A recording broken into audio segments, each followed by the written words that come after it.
I was standing in my backyard watching the sun rise over my ice rink when I heard the unmistakable sound of heels clicking across frozen grass, and I knew my peaceful Saturday morning was about to turn into a nightmare. My name is Samuel Erikson, and I had just moved to Riverside Estates in Bloomington, Minnesota, 3 months ago. The subdivision was one of those pristine planned communities where every house looked like it belonged in a catalog and every lawn was measured with a ruler. I bought the property specifically because of the massive backyard, nearly an acre, which was perfect for my lifelong dream of having my own outdoor ice rink. Growing up in Minnesota, hockey was not just a sport but a way of life, and now that I finally had the space and the money, I was not going to let anyone stop me. The woman marching toward me was Barbara Hutchins, the president of the Riverside Estates Homeowners Association. She was in her early 50s with blonde hair that never seemed to move in the wind and a permanent expression that suggested she had just smelled something unpleasant. Behind her trailed 2 other board members, Linda something and Gary something. I had met them briefly during my move-in but had not paid much attention. "Mr. Erikson," Barbara called out in that tone that reminded me of every strict teacher I ever had in school. "We need to have a conversation about this monstrosity you have built in your backyard." I turned off the hose I was using to add another layer of water to the ice and walked over to meet them at the edge of the rink. The temperature had been hovering around 15 degrees for the past week, perfect conditions for maintaining the ice. I had spent countless hours getting it just right, leveling the ground, installing proper boards around the perimeter, and layering the ice to professional standards. It was beautiful, measuring 40 feet by 80 feet, complete with painted lines and goals on each end. "Good morning to you too, Barbara," I said, keeping my voice pleasant despite the growing irritation in my chest. "What seems to be the problem?" She pulled out a folder from under her arm and thrust it toward me. "This ice rink of yours is in direct violation of Section 12, Paragraph 4 of the Riverside Estates Bylaws. It constitutes an unpermitted recreational structure that exceeds the allowable dimensions for backyard improvements without board approval."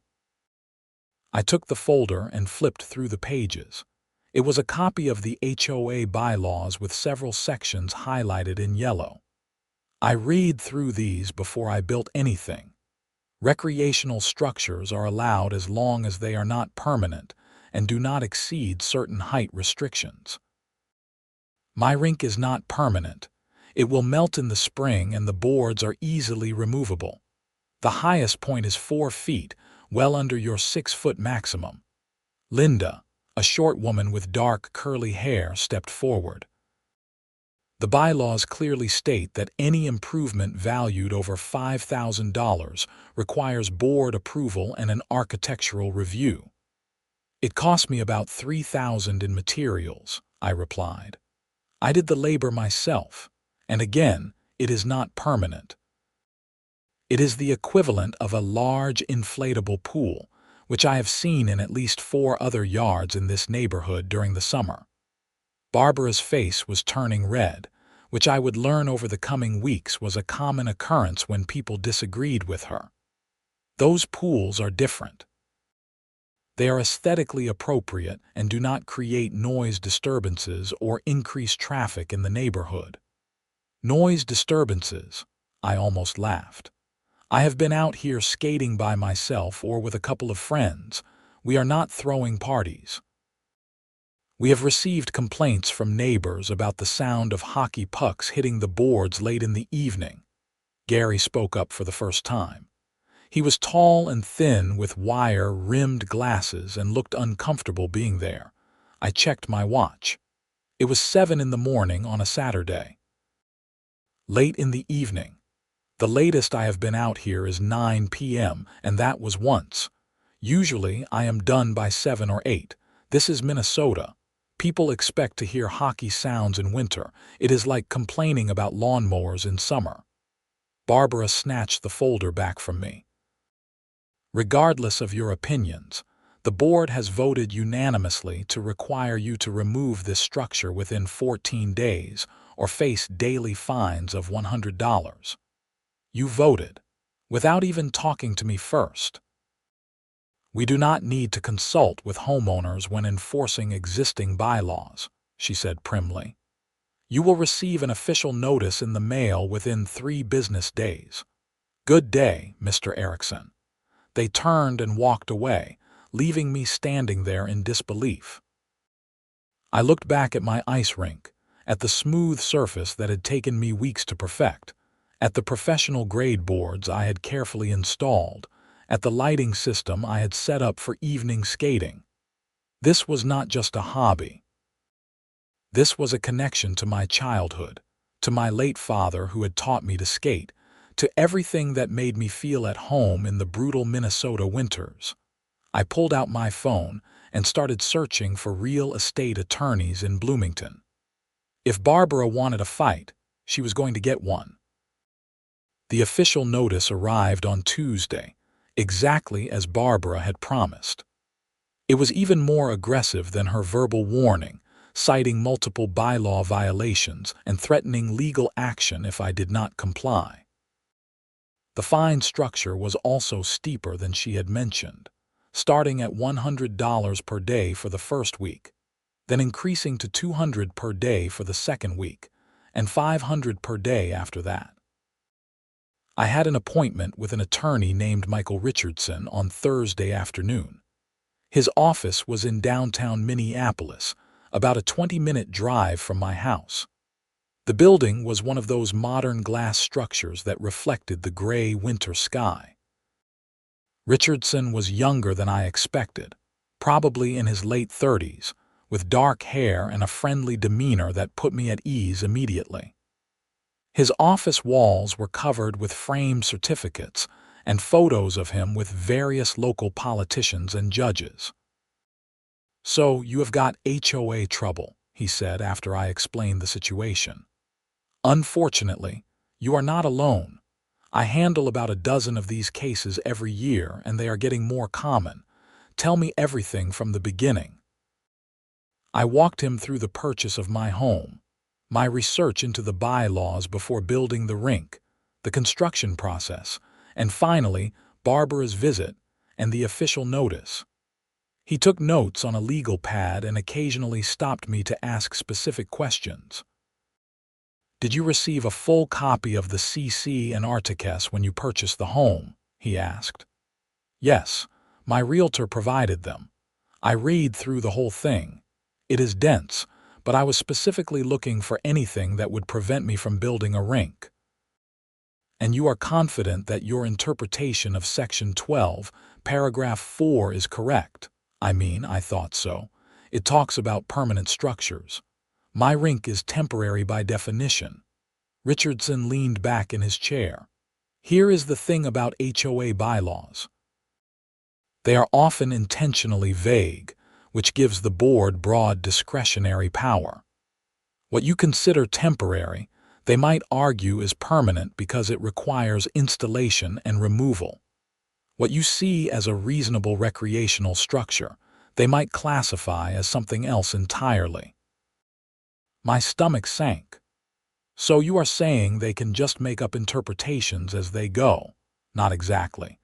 There is legal precedent that prevents HOAs from arbitrary and capricious enforcement.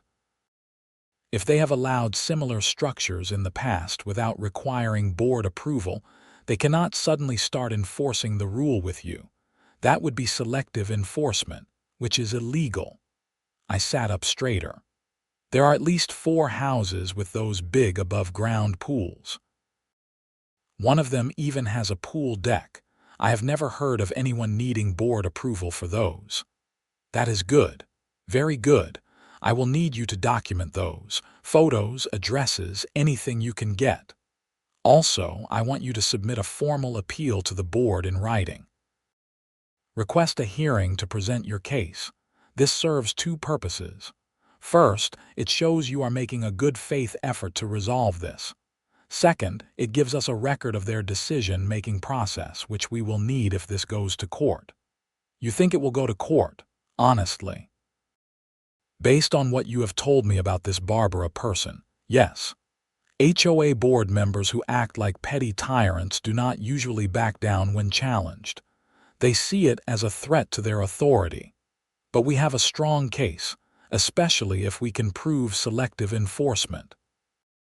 I left his office feeling slightly better but still anxious. The 14-day deadline was ticking down, and I had a lot of work to do. That evening, I drove around Riverside Estates with my phone, taking photos and videos of every backyard structure I could find. The pools were the most obvious examples, but I also documented large playsets, gazebos, fire pits, and even one house that had built an entire outdoor kitchen setup. I spent the next day drafting my formal appeal letter. Richardson had provided me with a template, but I wanted to make sure my voice came through. I explained my background, my connection to hockey, the care I had taken to comply with the bylaws, and my evidence that similar or larger structures existed throughout the neighborhood without board approval.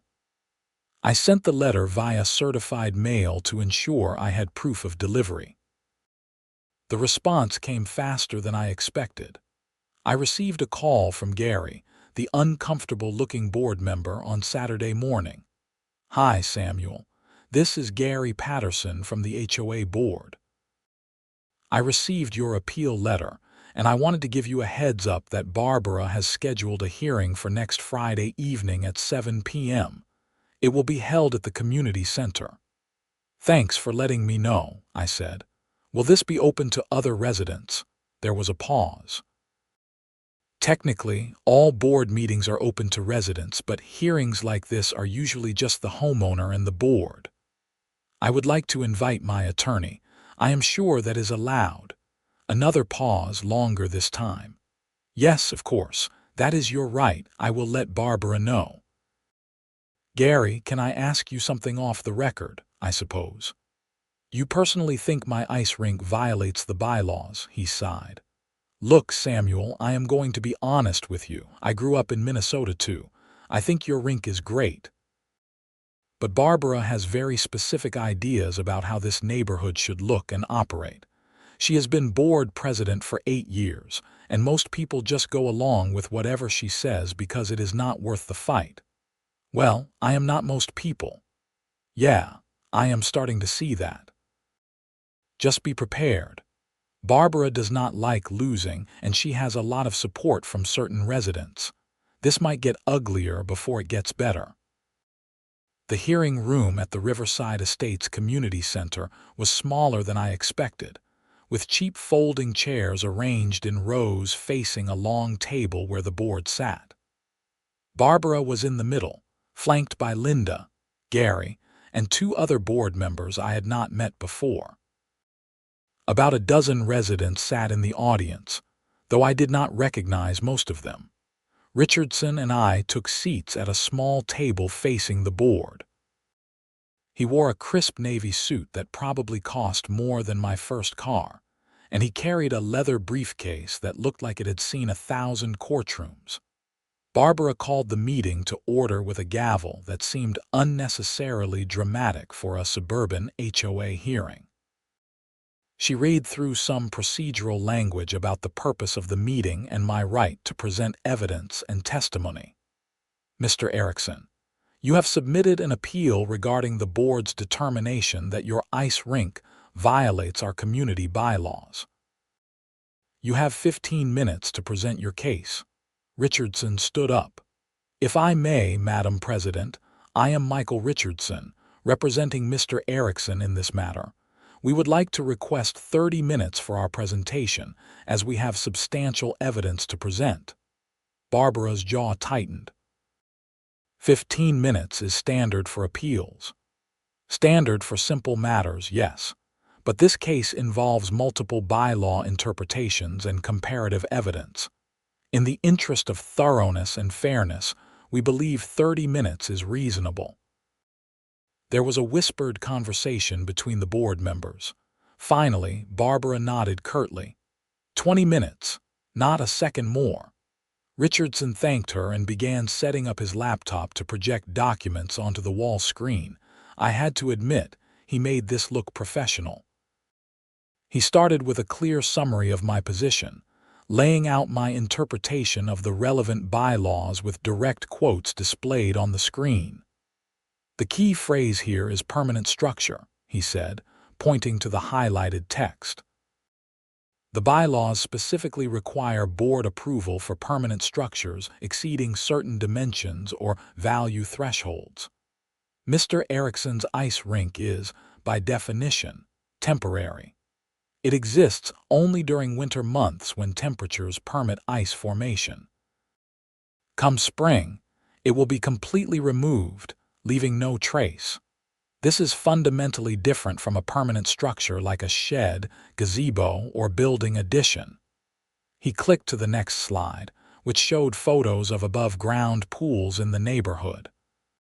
Furthermore, Riverside Estates has a long-established precedent of allowing temporary recreational structures without requiring board approval.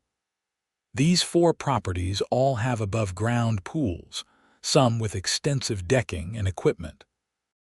These pools are substantially similar to Mr. Erikson's rink in that they are seasonal, removable, and serve recreational purposes.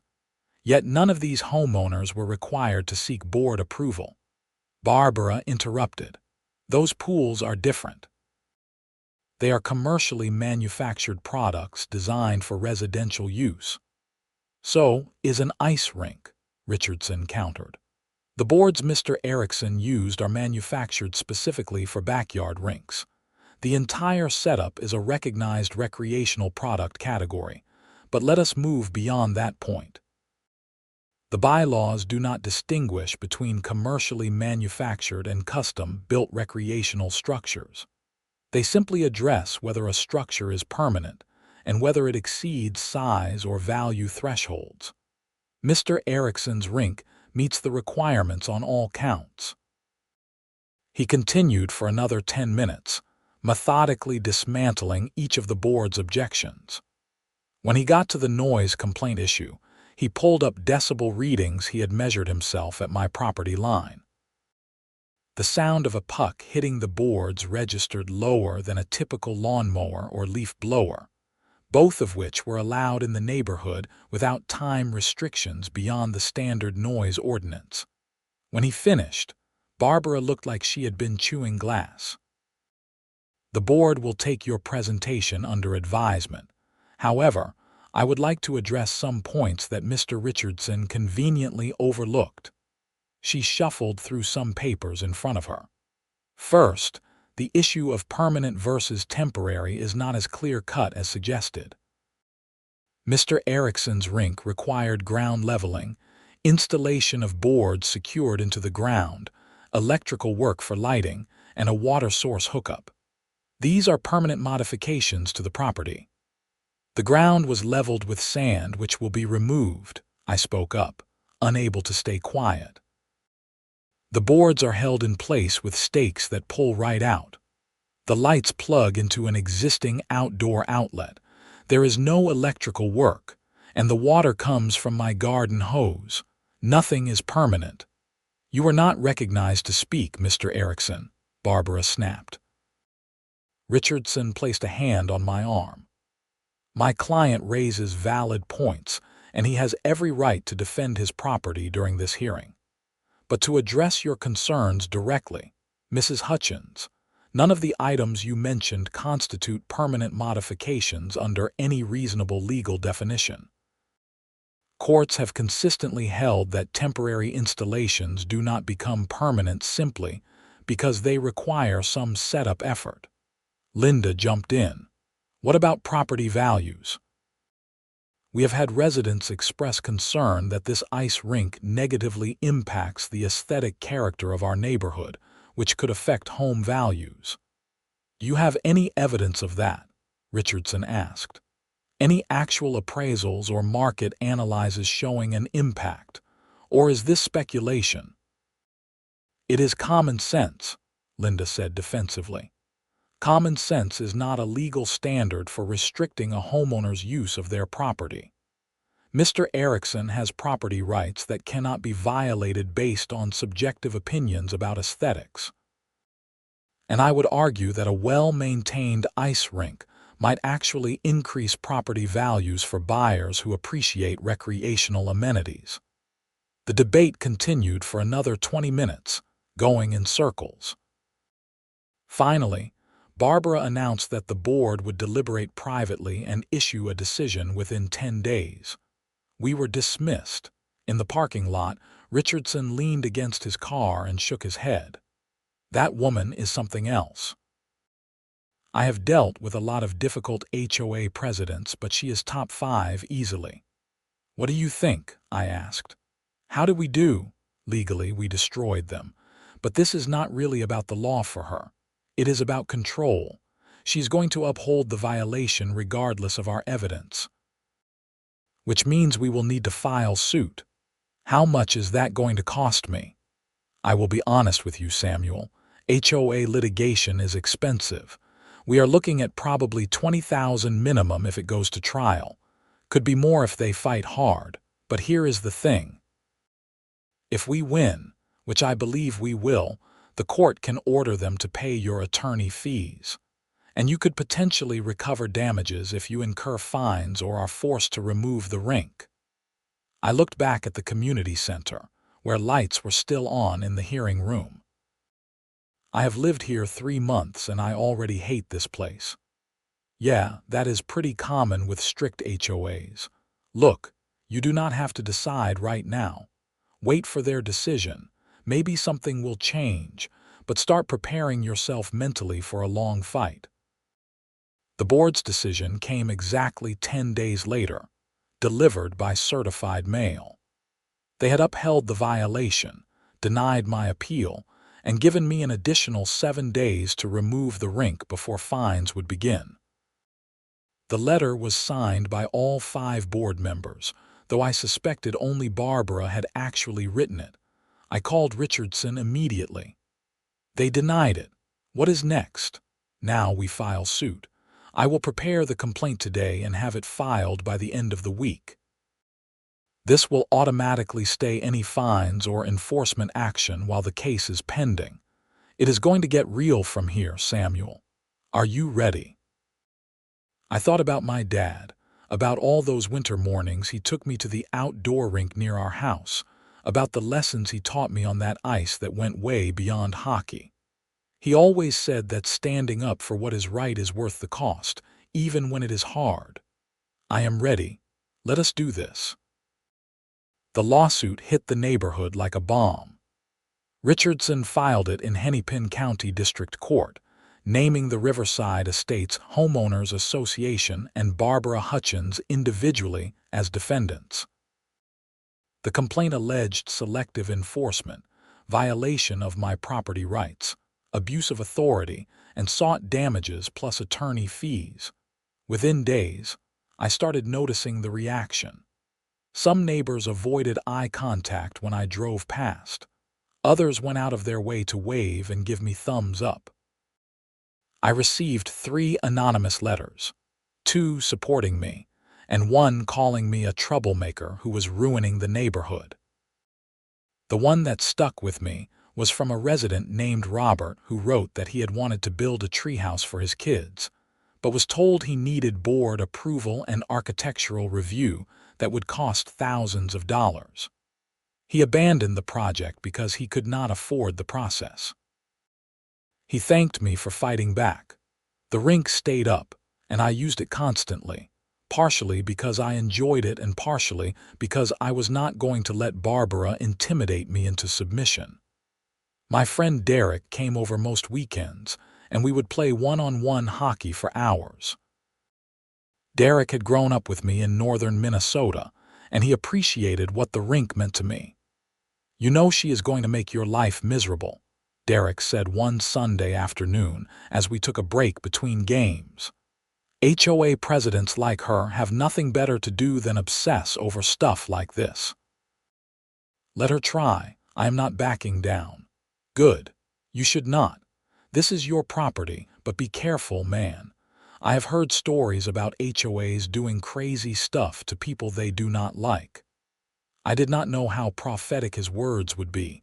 The discovery phase of the lawsuit began in early February.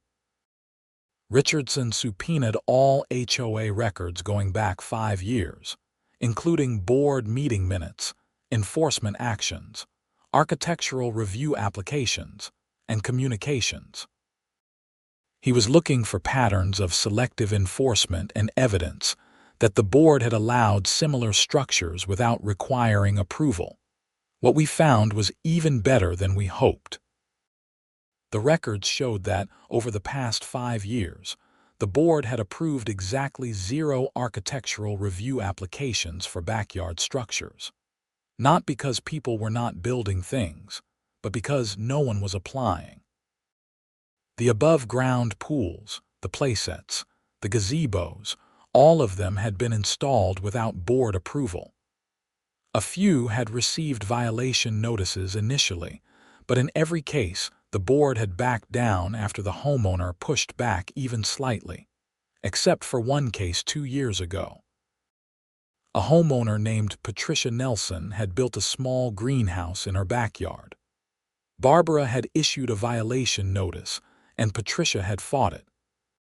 According to the meeting minutes, the board had ultimately approved the greenhouse retroactively after Patricia provided documentation of similar structures in the neighborhood.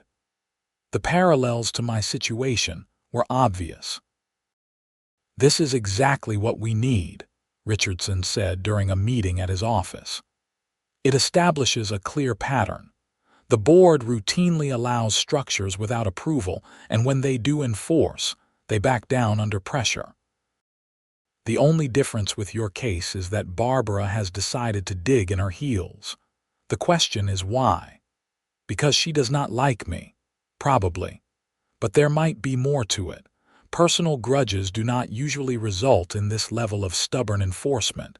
There is something else going on." He was right, but we would not figure out what until much later. In mid-February, I got a call from Gary Patterson. He sounded nervous, like he was looking over his shoulder while talking. "Samuel, I need to talk to you about something. Can we meet somewhere private?" "Not at your house or anywhere in the neighborhood." We agreed to meet at a coffee shop in nearby Eden Prairie. Gary showed up looking stressed, with dark circles under his eyes. We got coffee and sat in a corner booth far from other customers. "I should not be doing this," he started. "If Barbara finds out I talked to you, she will probably try to kick me off the board. But this whole situation is wrong and I cannot stay quiet anymore."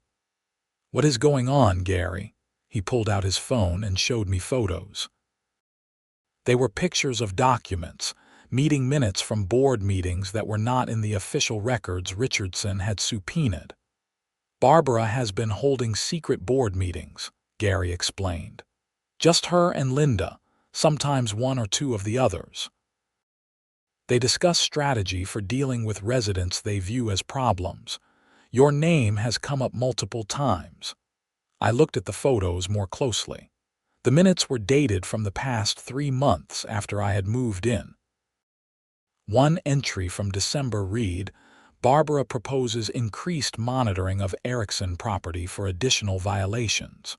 All agreed. They have been targeting me specifically.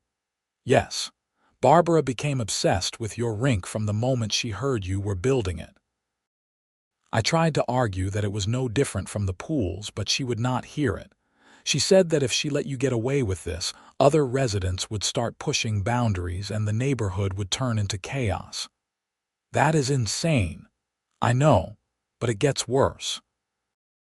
Look at this entry from January." He scrolled to another photo. The minutes discussed potential violations they could pursue against me, including lawn height, garbage placement, and holiday decoration duration. They were actively looking for ways to find me. "Why are you showing me this?" Gary put his phone away and looked me in the eye. Because I moved to Riverside Estates 10 years ago thinking it would be a nice, quiet place to raise my family. And it was, mostly. But over the years, Barbara has turned the HOA into her personal fiefdom. She uses it to control people and settle personal scores. I have watched her drive out 3 families who did not conform to her vision. I am tired of being complicit.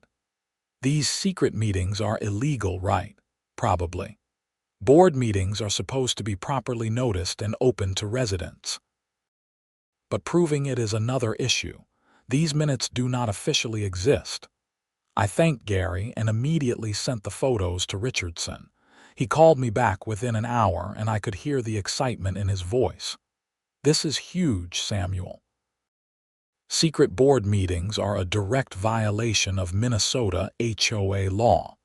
If we can authenticate these documents and get Gary to testify, we can potentially invalidate every decision the board has made during these meetings. That includes the violation against you. Will Gary testify? I do not know. Whistleblowers in these situations often get cold feet when it comes time to go public, but we can cross that bridge later. Right now, I want to amend our complaint to include allegations of improper board procedures. This changes the entire case.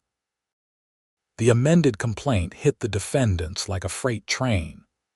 Richardson outlined the secret meetings, included the photos Gary had provided, and argued that the entire enforcement action against me was the product of illegal board procedures and personal animus. We also added claims for harassment and intentional infliction of emotional distress. Barbara's response was swift and vicious. I received a new violation notice claiming my garbage cans were visible from the street, which violated the bylaws. This was technically true, but so were the garbage cans at literally every other house in the neighborhood. I also received a notice about my lawn being a 1/4 inch too tall in one section, which was absurd considering the ground was covered in snow. The harassment escalated. I started noticing cars driving slowly past my house at odd hours. My mailbox was knocked over twice in 1 week. Someone spray painted a vulgar message on my driveway that I had to power wash off. I could not prove it was related to the HOA dispute, but the timing was suspicious. Derek suggested I install security cameras, so I put up a system that covered my entire property. It was a good decision because 2 nights later, the cameras caught someone attempting to damage my ice rink boards at 3 in the morning. The person was wearing dark clothing and a ski mask, making identification impossible, but the footage was clear enough to see them kicking the boards and trying to pull up stakes. I called the Bloomington Police Department and filed a report. The officer who responded was sympathetic but realistic about the chances of catching the perpetrator. I can patrol the area more frequently, he said, and you should definitely keep these cameras running, but without a clear identification, there is not much we can do. Do you have any idea who might want to damage your property? I have a pretty good guess, but I cannot prove it. I sent the footage to Richardson, who added it to our evidence file. This is a pattern of harassment, he said. Even if we cannot directly link it to Barbara or the board, it supports our claim that their enforcement action has created a hostile environment. The trial date was set for late April, which gave us about 2 months to prepare.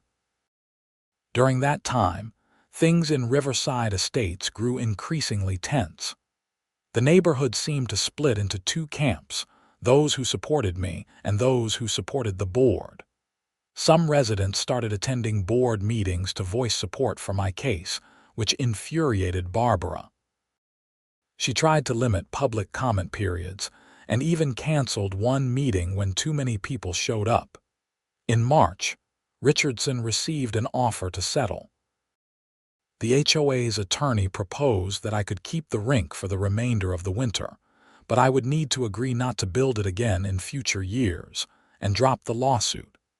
In exchange, they would waive all fines and pay $10,000 toward my attorney fees. What do you think?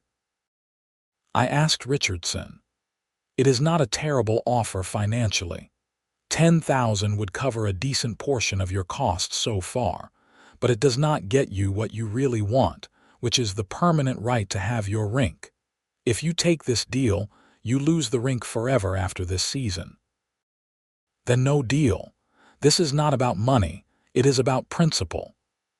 That is what I figured you would say. Let us go to trial. As we got deeper into trial preparation, Richardson kept digging through HOA records looking for any additional leverage we could use. He had an associate researching property records, looking for inconsistencies or irregularities in how the HOA managed common areas and easements. What she found changed everything. Richardson called me on a Tuesday evening in mid-March, and his voice had a quality I had not heard before. It was the sound of someone who had just discovered buried treasure. "Samuel, I need you to get your property survey and meet me at my office tomorrow morning. First thing, cancel whatever you have planned." "What did you find?" "I do not want to say over the phone. Just bring the survey." "Trust me, you are going to want to see this in person." I barely slept that night, my mind racing with possibilities. The next morning, I was at Richardson's office by 8 with the survey I had received when I purchased the house. He had maps and documents spread across his conference room table, and his associate, a young woman named Jennifer, was typing furiously on her laptop. "Okay," Richardson said, pointing to my property survey. "Show me your property lines." I traced the boundaries on the document. My lot was roughly rectangular, running about 200 feet deep and 150 feet wide. The back property line bordered what the survey called a drainage easement, a strip of land about 30 feet wide that ran behind several properties in my section of the neighborhood. "Now look at this," Richardson said, laying down another map. "This is the plat map for Riverside Estates filed with the county in 2005 when the development was built. See this drainage easement. It runs behind your property and several others. Its purpose is to manage storm water runoff and provide utility access. According to Minnesota law and the development agreement, this easement is owned by the individual property owners but subject to specific use restrictions. You cannot build permanent structures on it, and you have to allow access for maintenance." "Okay, I think I remember reading something about that. Here is where it gets interesting. You know that community pool that is the pride of Riverside Estates? The one that Barbara is always bragging about in board meetings, the one behind the community center. I have never used it, but I have seen it." Richardson grinned like a shark. "That pool was built 3 years ago. The HOA financed it with a special assessment, and Barbara led the project personally. She even has photos of herself at the opening ceremony on the HOA website. Now look at this." He laid down a site plan showing the community center and pool location. Then he overlaid it with the plat map showing easements. My eyes widened as I saw what he was showing me. The pool is built on the drainage easement, not just on it. The entire deep end and about half of the pool deck sits squarely on the easement. An easement that runs across your property and 3 of your neighbors' properties. I stared at the maps, barely believing what I was seeing. How is that possible? Would not they have needed permission? Absolutely. To build on an easement requires explicit written permission from every property owner who holds rights to that easement. Did you give permission? No, I have never been asked about anything related to that pool. Jennifer spoke up from her laptop. I have been checking the property records. There is no recorded easement release or modification. I also pulled the building permits for the pool. The site plan submitted to the city shows the pool location, but it does not mention the easement conflict. Either they did not know, which would be incredibly negligent, or they knew and did it anyway. Richardson was pacing now, his mind clearly racing. This is unbelievable. Barbara has been harassing you about a temporary ice rink that fully complies with the bylaws while sitting on top of a major illegal encroachment that she personally championed. The hypocrisy is staggering. What does this mean for our case? It means we have her dead to rights. Building on an easement without permission is a property violation. The fact that the HOA did it makes this even worse. We can file a counterclaim seeking an injunction to remove the encroachment, damages for the violation of your easement rights, and possibly even pierce the corporate veil to hold Barbara personally liable. I looked at the maps again, a sense of justice starting to well up inside me. So we can make them tear down the pool, potentially, yes. Though that is probably not the best outcome for anyone. More likely, we use this as leverage. They drop all claims against you, pay your full attorney fees, formally acknowledge your right to build the rink, and grant you a retroactive easement license for the pool in exchange for you not forcing them to tear it down. The pool probably cost $200,000 or more to build. They will do anything to protect it. When do we tell them? Soon. But first, I want to document everything thoroughly. Jennifer, I need you to verify the property ownership for all lots that touch that easement. Get me the contact information for those owners. We need to confirm that none of them gave permission. Also, pull all board minutes and financial records related to the pool construction. I want a complete timeline. Over the next week, Richardson's team worked overtime building the case within the case.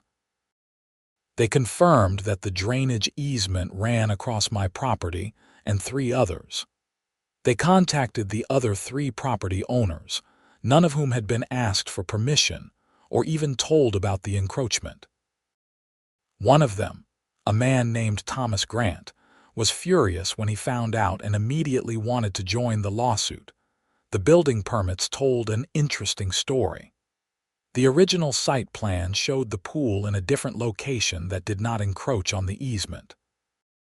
But revised plans submitted 6 months later shifted the pool location to accommodate better sun exposure and easier access from the community center.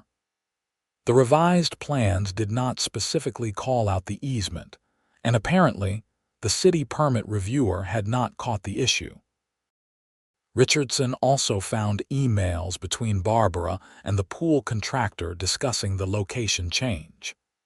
In one email, the contractor warned that the new location might have easement issues and recommended checking with a surveyor.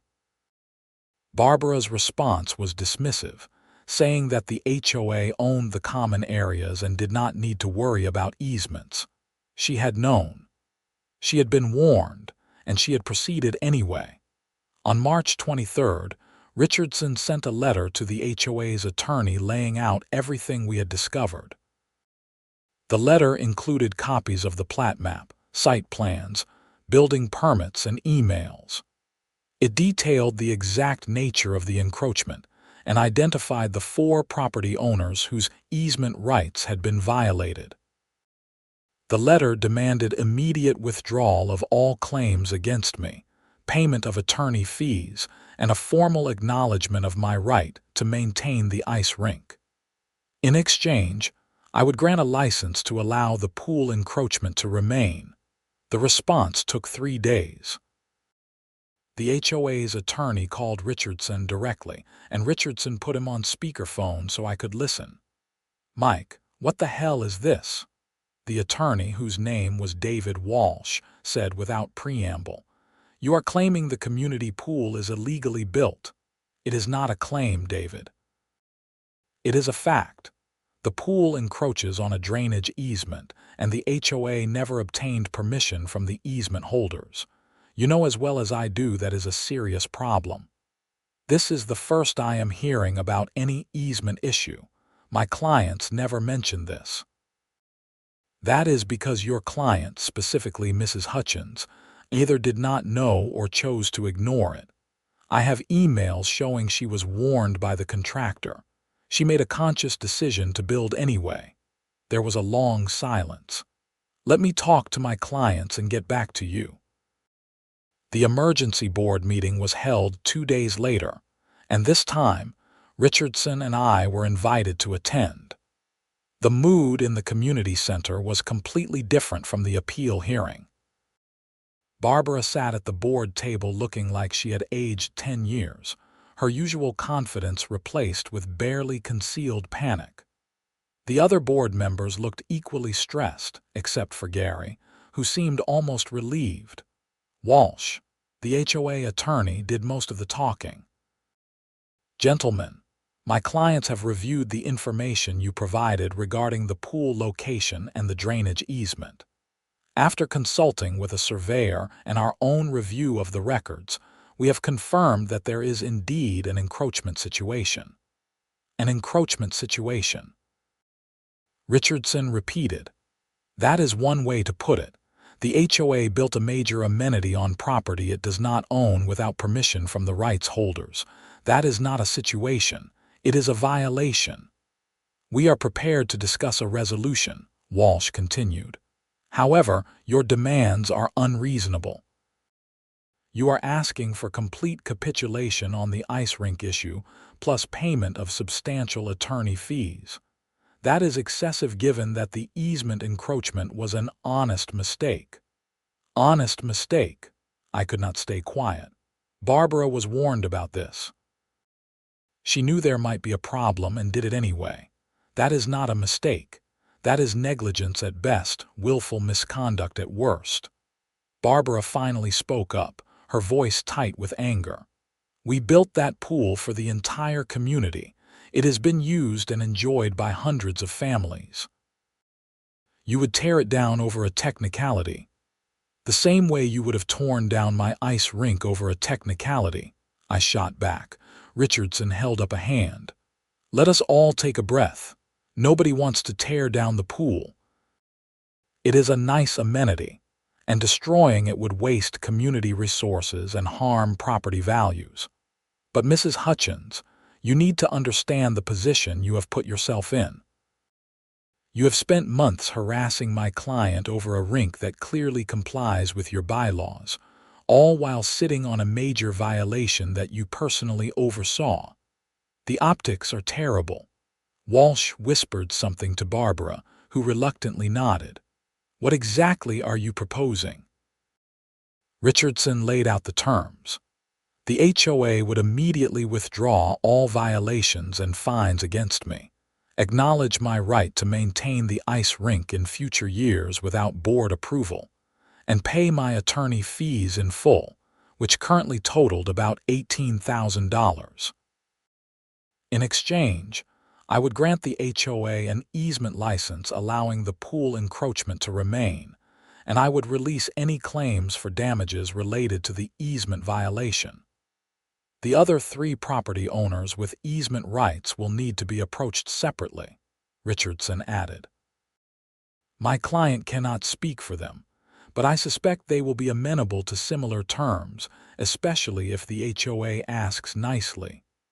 Walsh and the board members huddled together for nearly 15 minutes. Finally, Walsh turned back to us. We need to discuss this more fully with the full board and potentially put it to a vote of the membership.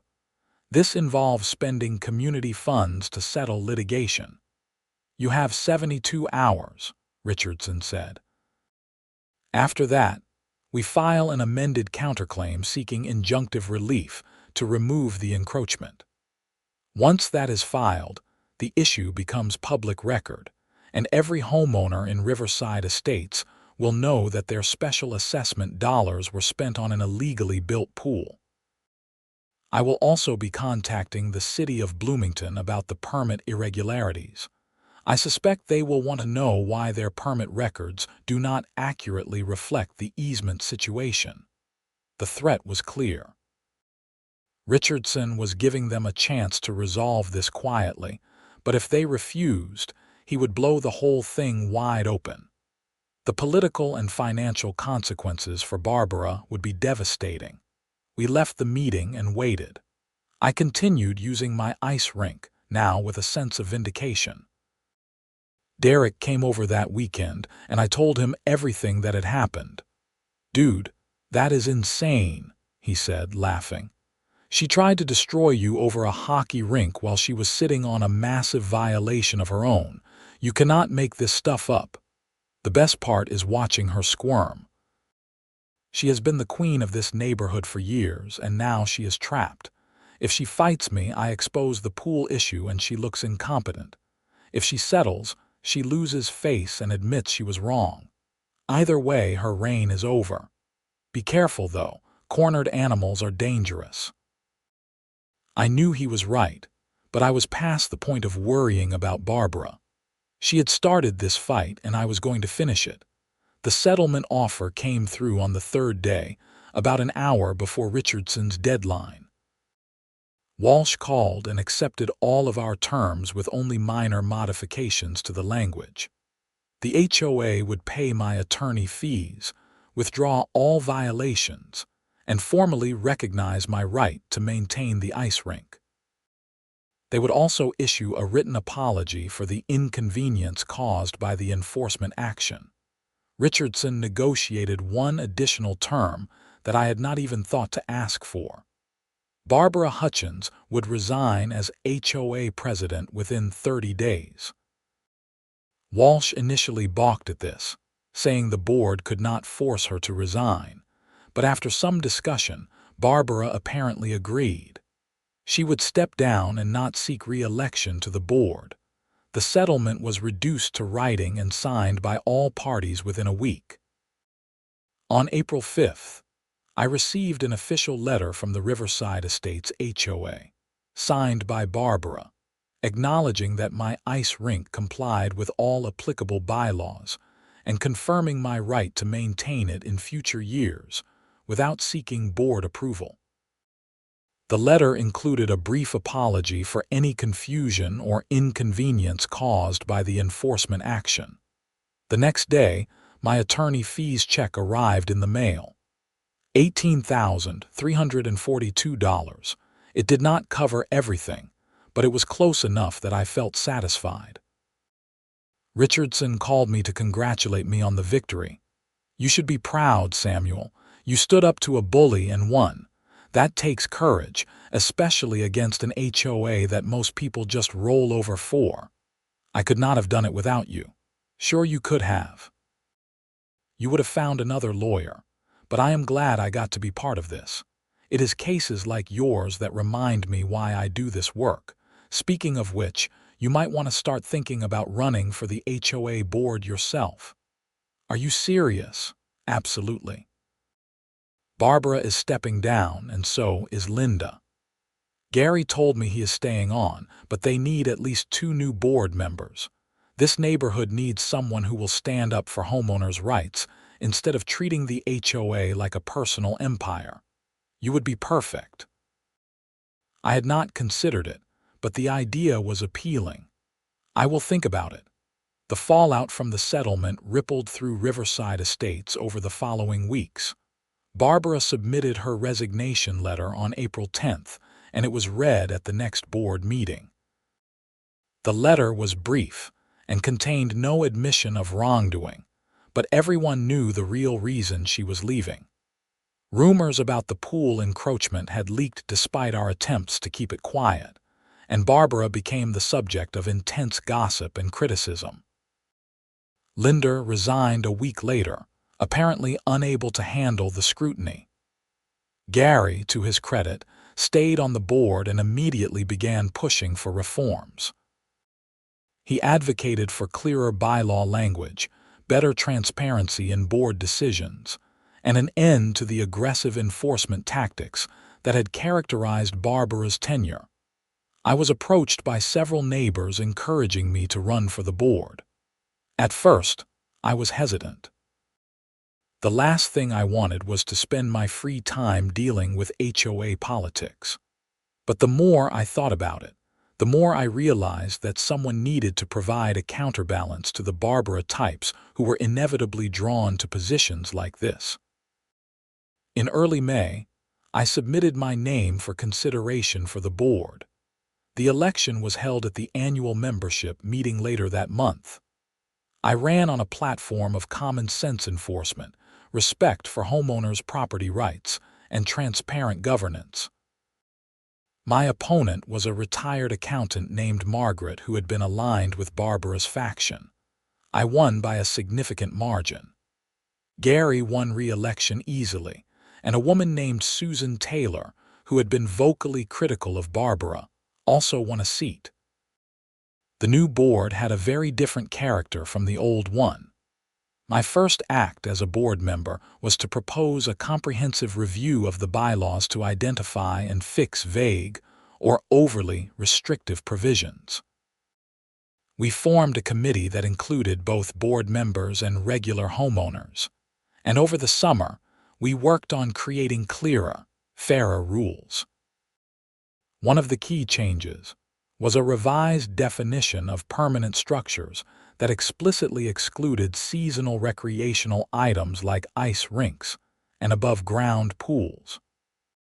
We also established a presumption that if the board had allowed similar structures in the past without enforcement, they could not suddenly start enforcing rules selectively.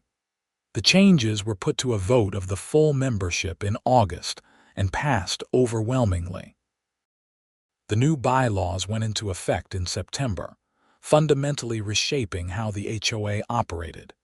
Meanwhile, Richardson helped me negotiate easement licenses with the 3 other property owners affected by the pool encroachment. Thomas Grant, who had been the most upset, eventually agreed in exchange for the HOA paying for some landscaping work he had wanted to do. The other 2 owners settled for small payments and written acknowledgments of the violation. Barbara disappeared from neighborhood life entirely. I saw her once in late summer, getting into her car as I drove past. She looked away quickly, refusing to make eye contact. I heard through the grapevine that she was considering moving out of Riverside Estates entirely, unable to handle the loss of status and the constant reminders of her downfall. I felt a little bit of sympathy for her, but not much. She had brought this on herself through her rigid, controlling behavior and her refusal to treat people fairly. If she had simply left me alone to enjoy my ice rink in peace, none of this would have happened. Instead, her need to dominate and control had led to her discovering that she was not as powerful as she thought. As fall arrived and temperatures started dropping again, I began preparing my rink for another season. This time, there was no anxiety about HOA complaints or violation notices. I had fought for my right to enjoy my property on my terms, and I had won. Derek came over on the first day I started flooding the rink. We stood there with beers in hand, watching the water freeze in the November cold. "You did it, man," Derek said. "You actually did it. We did it. You were here supporting me the whole time. So what is next? You have got your rink, you are on the HOA board, Barbara is gone. Are you going to relax now?" I laughed. "For a while, yeah, but I am keeping my eye on things. The neighborhood needs people who are willing to stand up to bullies and fight for what is right. I learned that from my dad, and I learned it again through all this. Your dad would be proud of you. I think so too." That night, I laced up my skates and took the first lap around my rink under the lights I had installed. The ice was smooth and fast, perfect conditions. As I skated, I thought about everything that had happened over the past 9 months. The stress, the fights, the legal bills, the harassment, all of it had been worth it for this moment. But more than that, I had learned something important about standing up for yourself. Most people go through life avoiding conflict, accepting unfair treatment because fighting back seems too hard or too expensive. I had almost been one of those people. It would have been easier to tear down the rink and move on with my life, but I had not. I had fought back, and in doing so, I had not only protected my own rights, but had helped reform a broken system that was hurting other people too. The bylaw changes we implemented would benefit future homeowners. The new culture of transparency on the board would prevent future Barbaras from abusing their power. As winter progressed, my rink became a neighborhood gathering spot. Other residents would stop by to watch, and I started inviting kids to come skate on weekend afternoons. We had pickup hockey games that drew a dozen players. The rink that Barbara had tried to destroy became a symbol of community and joy. In February, Gary pulled me aside after a board meeting. "You know, when you first moved here, I thought you were going to be nothing but trouble. But you ended up being exactly what this neighborhood needed. You shook things up in the best possible way. Thanks, Gary, and thank you for having the courage to show me those secret meeting minutes. That was a turning point. I should have done it sooner. I let Barbara operate that way for too long because I did not want the hassle of standing up to her. You inspired me to be better." The annual HOA meeting in May was remarkably different from the year before. The mood was collaborative rather than adversarial. We presented the financial statements, discussed upcoming projects, and answered questions from residents without condescension or hostility. Several people commented that it felt like a different organization. During the open forum portion, Robert, the man who had written me the supportive letter about the treehouse, stood up to speak. "I just want to thank the new board for the changes you have made. For the first time in years, I feel like the HOA is actually working for homeowners instead of against us. I especially want to thank Samuel Erikson for having the courage to fight back when most of us would have just given up." The room erupted in applause. I felt my face flush with embarrassment and pride. This was why the fight had been worth it. After the meeting, a woman named Rachel approached me. She was relatively new to the neighborhood, having moved in during the winter.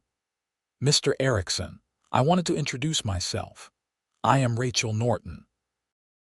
My husband and I bought the house on Oak Street. We actually chose this neighborhood in part because we heard about your ice rink and the changes to the HOA. It showed us this was a community that valued freedom and common sense." "That is great to hear. Welcome to Riverside Estates. I wanted to ask your advice about something. We are thinking about building a playhouse for our daughter. Nothing too elaborate, just a nice wooden structure. Under the old bylaws, we probably would not have even tried, but with the new rules, it seems like it should be fine. Do you agree?" I smiled. "As long as it meets the basic size and safety requirements in the bylaws, you should be good to go. But if you want to be extra careful, you can always submit plans to the board for informal review. We are not looking to say no to reasonable projects. We are here to help." "That is such a relief. Thank you." As spring turned to summer and my ice rink melted away, I found myself looking forward to building it again next winter. But I also found satisfaction in my role on the HOA board, helping other residents navigate the rules and protecting them from the kind of abuse I had experienced. In July, we received a letter from Barbara's attorney. She and her husband were selling their house and moving to Arizona. The letter requested that the HOA provide standard transfer documents and confirmed that all assessments were paid. There was no personal note, no acknowledgement of the past conflicts, just business. Gary showed me the letter at a board meeting. "How do you feel about this? Honestly?" "I feel relief. I never wanted to be her enemy, but she made it impossible to coexist peacefully. I hope she finds happiness in Arizona and leaves the HOA stuff behind. You are more gracious than most people would be." The house sold quickly, and in early August, I saw the moving truck outside Barbara's former home. I considered stopping by to say goodbye, but I decided against it. Some chapters are better left closed without a final scene. The new owners were a young couple with 2 small children. They introduced themselves shortly after moving in, and I mentioned that I built an ice rink each winter and that their kids were welcome to skate once they were old enough. "That sounds amazing," the husband said. "We moved here from Texas, so this will be our first real Minnesota winter." An ice rink in the neighborhood is exactly the kind of thing we were hoping for. That conversation encapsulated everything I had fought for. The freedom to enjoy my property, the ability to share that joy with others, and a neighborhood culture that embraced community over control. As autumn arrived and I began planning for another rink season, I received a call from Richardson. We had stayed in touch occasionally, but this was the first time he had called in months. "Samuel, I have got a proposition for you. I am putting together a seminar for homeowners dealing with HOA disputes. I want to give people the tools and knowledge to stand up for their rights. Would you be willing to speak? Tell your story and talk about the importance of not backing down. You want me to give a speech?" "More like a conversation. Just tell people what happened and what you learned. I think your experience could help a lot of people who feel powerless against their HOAs." I agreed, and in October, I spoke to a room of about 50 people at a community center in Minneapolis. I told them about the ice rink, the violation notice, the lawsuit, and the eventual discovery of the pool encroachment. I talked about the importance of documenting everything, knowing your rights, and being willing to fight for what is fair. During the question and answer session, a man raised his hand. "What would you say to someone who is afraid of making waves, who just wants to avoid conflict with their HOA?" I thought for a moment. I understand that impulse. I am not naturally confrontational. I would rather avoid fights. But sometimes, standing up for yourself is not about being combative. It is about having self-respect and refusing to accept unfair treatment. The HOAs that abuse their power rely on people being too scared or too tired to fight back. When you stand up, you not only help yourself, but you help everyone else in your community who might be dealing with the same thing. It is not easy, but it is worth it. After the seminar, several people came up to thank me and share their own HOA horror stories. One couple was dealing with fines for a mailbox that was supposedly the wrong color. Another man was being threatened with legal action for parking his work truck in his driveway. Hearing their stories reinforced my belief that HOA reform was needed on a much broader scale than just my neighborhood. When winter finally arrived in full force, I built my rink again. This time, it was bigger and better than ever. I invested in professional grade boards and better lighting. I painted the ice with proper markings and even added team logos at center ice. The rink became even more popular than the previous year. We organized regular pickup games, and I started a weekend skating session for neighborhood kids. Parents would bring their children, and I would teach basic skating skills. It was deeply fulfilling to share my love of hockey with a new generation. One Saturday in January, I was teaching a group of kids how to stop on skates when I noticed a car pull up. An older man got out and walked toward the rink. As he got closer, I recognized him from photos. It was Richard Nelson, Patricia's husband. Patricia was the woman who had fought the greenhouse battle with Barbara 2 years earlier. "Samuel Erikson," he called out. "That is me. I am Richard Nelson. I do not think we have officially met, but I wanted to thank you. My wife Patricia passed away last year, but before she did, she heard about your fight with the HOA. It meant a lot to her. She felt so alone when she was battling over her greenhouse, and she always wondered if things would have been different if more people had stood up to Barbara. You proved that standing up works. I was taken aback by the emotion in his voice. "I am so sorry for your loss. I wish I had known her. She would have liked you. She was a fighter too.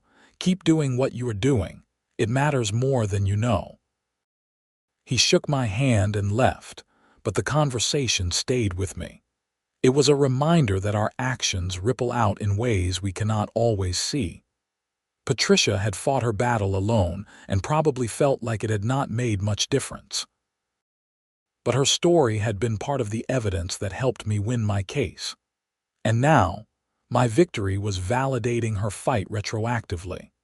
As the winter season progressed, I reflected on how much my life had changed since moving to Riverside Estates. I had bought a house looking for a place to build a simple ice rink, and I had ended up in a legal battle that reshaped an entire community. I had made enemies and allies, spent thousands of dollars, and endured stress and harassment. But I had also discovered a sense of purpose and connection I had not expected. Serving on the HOA board, helping other residents, and building community through the rink had given me something deeper than just a place to skate. It had given me a home in the truest sense. Derek came over one final time that winter, just as the weather was starting to warm and the ice was beginning to deteriorate. We skated lazily around the rink, neither of us in a hurry. "Last skate of the season," Derek said. "How does it feel?" "Bittersweet. I love this rink, but I am also looking forward to spring. Maybe doing some normal stuff for a change." "Normal? You?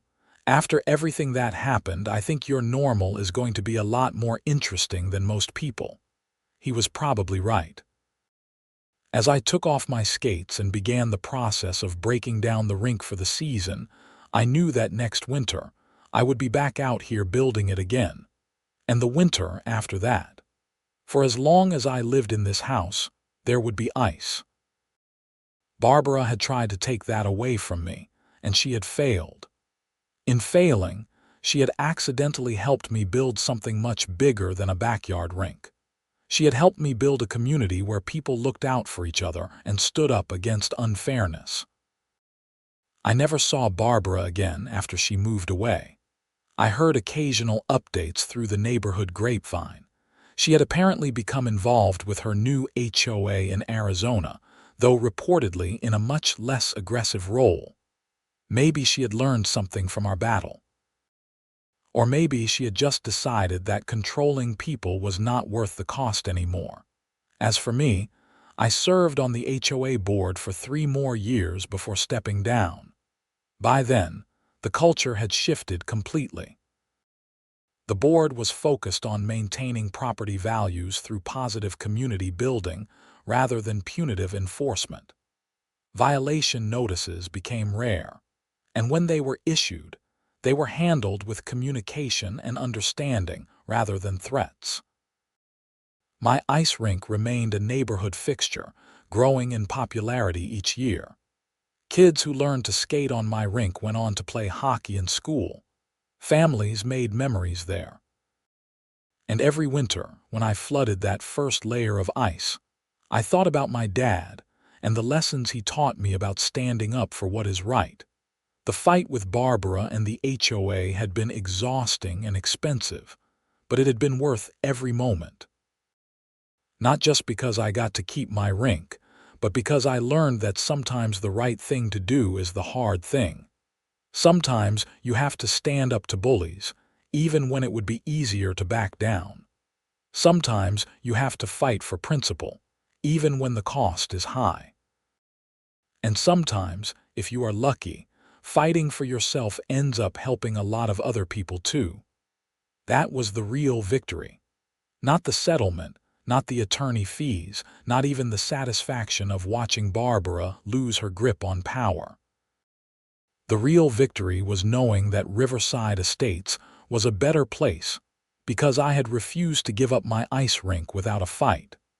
As spring fully arrived and the last traces of ice melted away, I stood in my backyard and looked at the empty space where the rink had been. In a few months, it would be green grass and summer barbecues. But come November, when the temperature dropped and the first frost appeared, I would be out here again with my hose and my boards, building something beautiful, and nobody could stop me.